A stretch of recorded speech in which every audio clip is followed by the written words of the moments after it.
नमस्कार मित्रांनो, आज जरा मराठीत बोलू आपण, आपल्या मायभाषेत, आपल्या मायबोलीत. कारण आजचा विषयच तसा आहे. वीर होणं सोपं असतं, पण न्यायाने राज्य करणं खूपच कठीण असतं. तलवार अनेकांच्या हातात असतात, पण मर्यादा बाळगणं हे सर्वांनाच जमत नाही. छत्रपती शिवाजी महाराज यांनी फक्त स्वराज्य उभारलं नाही, त्यांनी विश्वास उभारला. त्यांनी दाखवून दिलं की सत्ता धर्माशिवाय आली तर ती अत्याचार बनते. शौर्याचा खरा अर्थ काय?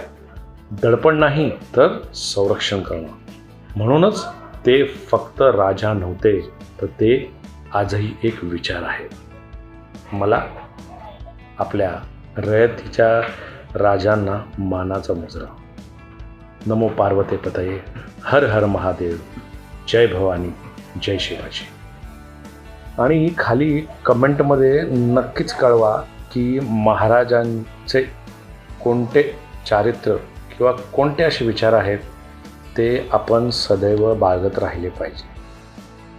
लाईक करा, फॉलो करा आणि आपल्या विचारांना एक पुढे चाल द्या. Thank you so much.